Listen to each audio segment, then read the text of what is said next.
சமூக சொந்தங்களுக்கு வணக்கம். மற்றும் ஒரு போர் நிலவரம் தொடர்பான காணொளியூடாக இணைந்திருக்கிறோம். இந்த காணொளியில் என்ன பார்க்க இருக்கிறோம் என்றால், லெபனானில் இஸ்ரேலிய வான்வெளி தாக்குதலில் கொல்லப்பட்ட ஹமாஸ் தளபதி, காசா போருக்கு காரணமான ஹமாஸ் தாக்குதலில் கொல்லப்பட்டவர்களின் எண்ணிக்கை உண்மையை வெளியிட்ட இஸ்ரேல், அமெரிக்க தாக்குதல்களை சற்றும் மதிக்காத ஹவுத்திகள் 200 வான்வெளி தாக்குதல்களுக்கு பிறகும் தொடரும் எதிர்ப்பு, ஏமனில் இருந்து தன்னுடைய ராணுவத்தை வெளியேற்றும் ஈரான் வெளியான தகவல், அமெரிக்காவின் அச்சுறுத்தல்களுக்கு மத்தியில் ஈரானில் வெடிக்கும் உள்நாட்டு பிரச்சினைகள், உக்ரைன் ஒரு பயங்கரவாத நாடு, மேற்கு ஆப்பிரிக்க நாடுகளின் குழு கண்டனம் போன்றதான அண்மைய செய்திகள் குறித்து விரிவாக பார்க்கலாம்.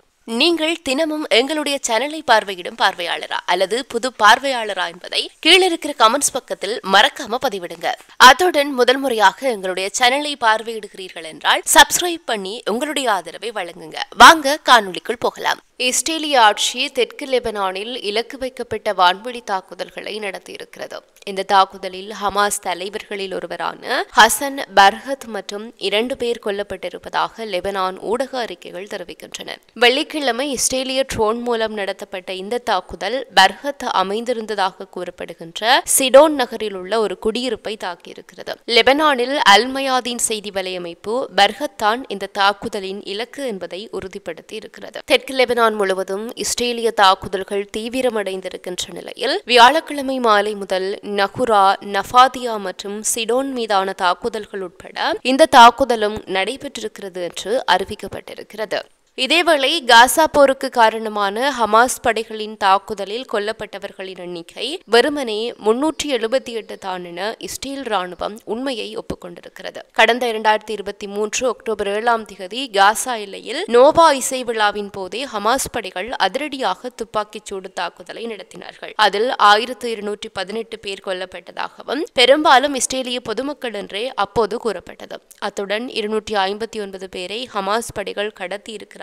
அதில் 58 பேர் தற்போதும் காசாவில் பணிய கைதிகளாக இருக்கிறார்கள். இஸ்ரேல் ராணுவ நடவடிக்கைகளால் 34 பேர் கொல்லப்பட்டதாகவும் அறிவிக்கப்பட்டது. இந்த நிலையில் இஸ்ரேல் ராணுவம் பாதிக்கப்பட்டவர்களின் குடும்பத்தினர் மற்றும் உயிர் தப்பியவர்களிடம் முன்னெடுக்கப்பட்ட விசாரணையில் கண்டறியப்பட்ட தகவல்களை தற்போது வெளியிட்டிருக்கிறது. சம்பவத்தன்று காசா எல்லையிலிருந்து 3 மைல்களுக்கும் குறைவான தொலைவில் இருக்கின்ற ரீமில் நடந்த டெக்னோ இசை நிகழ்ச்சியில் சுமார் 3400 பேர் கலந்து கொண்டார்கள். ஹமாஸ் படைகள் ராக்கெட் தாக்குதலை முன்னெடுத்த 6 நிமிடங்களுக்கு பிறகு இசை விழாவினை முடித்துக் கொள்ள இஸ்ரேல் ராணுவம் உத்தரவிட்டது. இதில் பெரும்பாலான மக்கள் தப்பித்திருக்கிறார்கள். பகல் 8:20 சம்பவ இடத்தில் 110 ஹமாஸ் வீரர்கள் குவிந்திருக்கிறார்கள். உண்மையில் இசை விழாவில் தாக்குதல் நடத்தும் திட்டமேதும் ஹமாஸ் படைகளுக்கு அப்போது இருக்கவில்லை. ஆனால் நெட்டிபோட்டுக்கு செல்லும் வழியில் அவர்கள் வழி தவறிவிட்டதாக கூறப்படுகிறது. இசை விழாவில் கலந்து கொண்டவர்களை மீட்க 11:20 மணிக்கு இஸ்ரேல் ராணுவம் களமிறங்கி இருக்கிறது. இந்த நிலையில் ஹமாஸ் படைகளின் தாக்குதலில் 344 பொதுமக்கள் உட்பட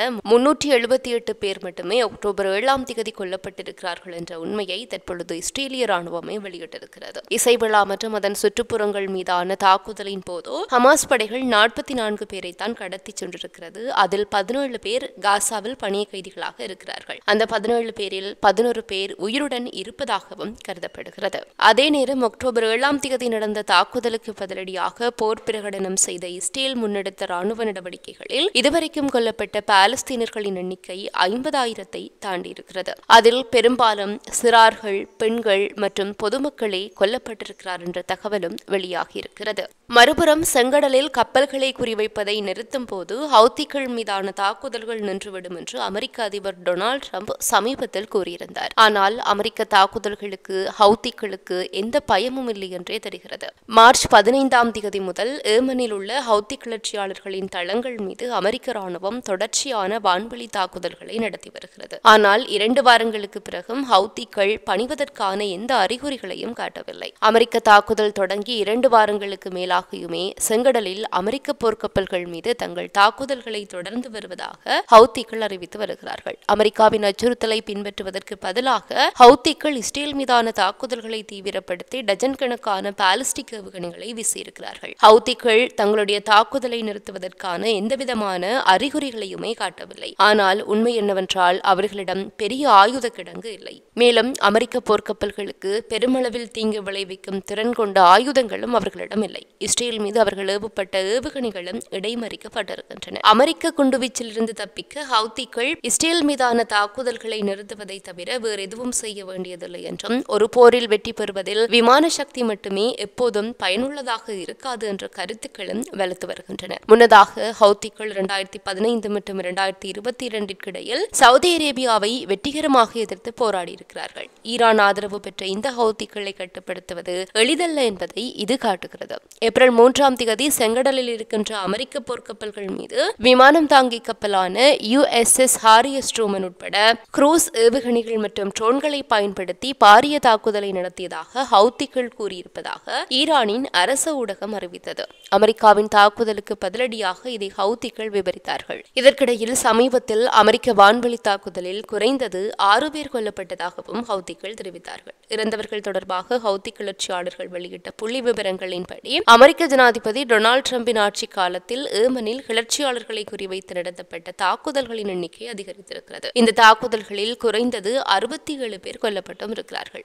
இந்த நடவடிக்கை மற்றும் அதன் இலக்குகள் குறித்து இதுவரை எந்த குறிப்பிட்ட தகவலும் வழங்கப்படவில்லை என்றாலும் வெள்ளை மாளிகையின் பத்திரிகை செயலாளர் ஹரோலின் லெவிட் மொத்த தாக்குதல்களின் எண்ணிக்கை 200க்கும் அதிகமாக இருக்கிறது என்று குறிப்பிட்டார். இந்த தாக்குதல்களின் விளைவாக ஈரான் நம்ப முடியாத அளவிற்கு பலவீனம் அடைந்திருக்கிறது. மேலும் ஹவுத்தி தலைவர் கொல்லப்பட்டதையும் நாங்கள் கண்டோம் என்றும் லெவிட் குறிப்பிட்டிருந்தார். இருப்பினும் ஹவுத்தி கிளர்ச்சியாளர்கள் தங்கள் தலைவர்கள் எவரின் மரணத்தையும் இன்னும் ஏற்றுக்கொள்ளவில்லை. அதே நேரத்தில் கொல்லப்பட்ட கிளர்ச்சி தலைவர்களில் எவரின் பெயரையுமே அமெரிக்கா வெளியிடவில்லை. இருப்பினும் ட்ரம்ப் நிர்வாக அதிகாரிகளுக்கு இடையிலான உரையாடல் கசிந்த போது கிளர்ச்சியாளர்களின் ஏவுகணை படையின் தலைவர் ஒருவர் குறிவைக்கப்பட்டதாக தெரிய வந்திருந்தமை குறிப்பிடத்தக்கது. இந்த நிலையில் அமெரிக்காவின் தொடர் தாக்குதல்கள் இருந்த போதும் ஹவுத்திகள் இஸ்ரேலுக்கு எதிராகவும் பாலஸ்தீனத்திற்கு ஆதரவாகவும் தங்கள் எதிர்ப்பில் தொடர்ந்து நின்று வருகின்றமை ஹவுத்திகளினுடைய வீரத்தையும் வெற்றியையும் பிரதிபலிக்கிறது என்றே சொல்ல வேண்டும். இதற்கிடையே ஈரான் மற்றும் அமெரிக்காவில் இருக்கின்ற அதிகாரிகளின் கூற்றுப்படி ஏமனின் ஹவுத்தி கிளர்ச்சியாளர்களுக்கு எதிரான அமெரிக்க கடற்படையின் வான்வெளி தாக்குதல் நடவடிக்கை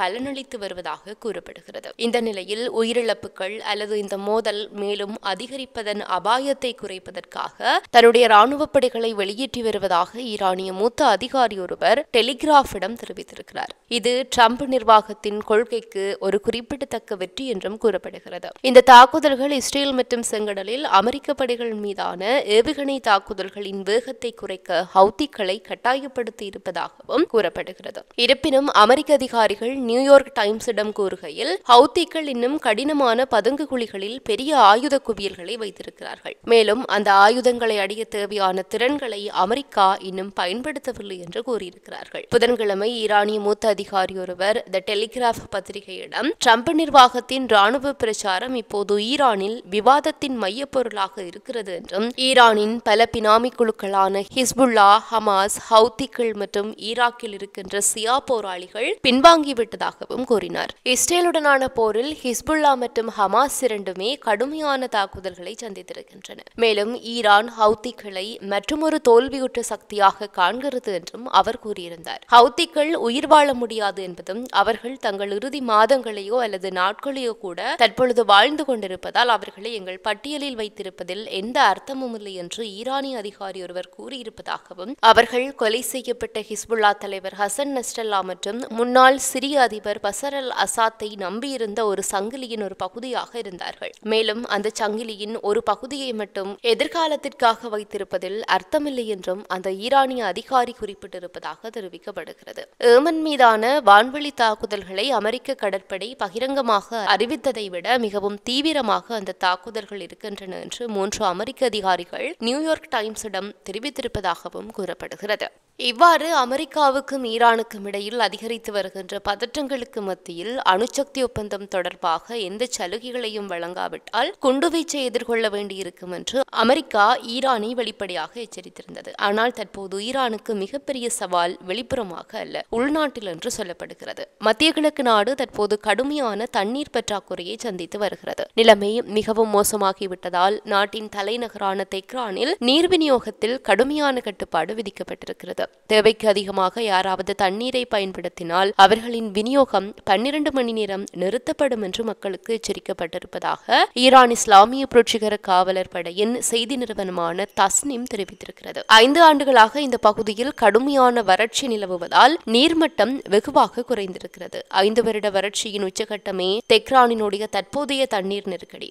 இந்த காலகட்டத்தில் மழைப்பொழிவு குறைந்ததால் நகரின் நீரிருப்பு கடுமையாக பாதிக்கப்பட்டிருக்கிறது. இதன் காரணமாக தலைநகரில் தண்ணீர் விநியோகம் ஒரு பெரிய சவாலாக மாறியிருக்கிறது. நகரின் அதிகரித்து வருகின்ற மக்கள் தொகை மற்றும் கோடையில் நீர் தேவை அதிகரிப்பதால் அரசாங்கம் கடுமையான நீர் மேலாண்மை கொள்கைகளை விதித்திருக்கிறது. அதிகாரிகளின் கூற்றுப்படி நீர்த்தேக்கங்களில் நீரிருப்பு கணிசமாக குறைந்திருக்கிறது. இது வரும் மாதங்களில் நிலைமையை மோசமாக்கும். ஈரானில் தண்ணீர் பற்றாக்குறை மோசமடைந்து தெஹ்ரானுக்கு அப்பாலும் பரவி வருகிறது. தண்ணீர் பற்றாக்குறையால் தூண்டப்பட்ட இஸ்பஹான் விவசாயிகளின் சமீபத்திய போராட்டங்கள் ஒரு பெரிய நீர் பம்பிங் நிலையத்தை தீ வைக்கும் அளவுக்கு அதிகரித்தன. இந்த செயல் யாஸ்த் மாகாணத்திற்கான நீர் விநியோகத்தையும் சீர்குலைத்திருப்பதோடு சமூக ஊடகங்களிலும் பரவலாக பரப்பப்பட்டது. இறுதியாக ரஷ்யாவில் நடந்த சந்திப்பு ஒன்றில் உக்ரைனை ஒரு பயங்கரவாத நாடு என அடையாளப்படுத்தி இருக்கின்ற ராணுவ ஆட்சிக்குழுக்கள் தலைமையிலான மேற்கு ஆப்பிரிக்க நாடுகளின் குழு விளாடிமிர் புடினுடனான வளர்ந்து வருகின்ற ராணுவ உறவுகளையும் பாராட்டியிருக்கிறது. உக்ரைனுக்கு எதிரான முழு அளவிலான போரை தொடர்ந்து மேற்கத்திய நாடுகளால் தனிமைப்படுத்தலை எதிர்கொண்ட ரஷ்யா ஆப்பிரிக்காவில் புதிய கூட்டாண்மைகளை உருவாக்க முயற்சித்திருக்கிறது. சமீபத்திய ஆண்டுகளில் ராணுவ ரீதியாகவும் அதன் செல்வாக்கு ஆப்பிரிக்காவில் வளர்ந்து வருகிறது. இந்த நிலையில் மாலி, நைஜர் மற்றும் புர்கினோவாசோ ஆகிய நாடுகளின் வெளிவிவகார அமைச்சர்கள் ரஷ்ய வெளிவிவகார அமைச்சர் செர்ஜி லாவ்ரோவுடன் ஒரு உச்சி மாநாட்டிற்காக மாஸ்கோவில் வியாழக்கிழமை சந்தித்தார்கள். 3 நாடுகளும் ஆட்சி கவிழ்ப்புகளில் அதிகாரத்தை கைப்பற்றிய ராணுவ ஆட்சிக்குழுக்களால் வழிநடத்தப்படுகின்றன. மேலும் முன்னாள் காலனித்துவ சக்தியான பிரான்சிலிருந்து விலகி ரஷ்யாவுடன் நெருக்கமாகி வருகின்றன. அது மட்டுமின்றி இந்த நாடுகளில் தீவிரவாத கிளர்ச்சியை எதிர்த்து போராட அவர்களுக்கு உதவ ரஷ்யா கூலிப்படைகளையும் அனுப்பி வருகிறது. இந்த நிலையில் மாலியின் வெளிவிவகார அமைச்சர் பயங்கரவாதத்திற்கு எதிரான போரில் ரஷ்யாவும் தாங்களும் ஒரே இலக்குடன் செயல்படுவதாக குறிப்பிட்டார். உக்ரைனை ஒரு பயங்கரவாத நாடாகவே மாலி கருதுவதாகவும் அவர் குறிப்பிட்டிருக்கிறார். மாலியை அடுத்து நைஜர் நாடும் உக்ரைனுடனான உறவுகளை துண்டித்துக் கொண்டதோடு உக்ரைன் பயங்கரவாத அமைப்புகளை ஆதரிப்பதாக குற்றம் சாட்டியது. அது மட்டுமின்றி மாலி, புர்கினோபாசோ மற்றும் நைஜர் ஆகிய நாடுகளுடன் பாதுகாப்பு ஒப்பந்தங்களை முன்னெடுத்து அவர்களுக்கு ராணுவ உபகரணங்களையும் ரஷ்யா வழங்கியிருக்கிறது. அத்துடன் கூட்டு ராணுவ படையொன்றை உருவாக்குகின்ற முயற்சியிலும் ரஷ்யா களமிறங்கி இருப்பது குறிப்பிடத்தக்கது. இத்துடன் இந்த காணொலி நிறைவு பெறுகிறது. இந்த காணொலி பற்றி உங்களுடைய கருத்துக்களை கீழே இருக்கிற கமெண்ட்ஸ் பக்கத்தில் பதிவிட்டு சொல்லுங்க. மற்றும் ஒரு காணொலி வாயிலாக சந்திக்கலாம். தொடர்ந்தும் சமூகத்தோடு இணைந்திருங்கள். இது போன்ற பல செய்திகளை தெரிந்து கொள்ள நம்முடைய சமூக மீடியா யூடியூப் சேனலை சப்ஸ்கிரைப் செய்து அருகில் உள்ள பெல் பட்டனை கிளிக் செய்யுங்கள். மேலும் செய்திகளை உடனுக்குடன் தெரிந்து கொள்ள samoogamedia.com என்ற இணையதளத்தின் வாயிலாக எங்களுடன் இணைந்திருங்கள்.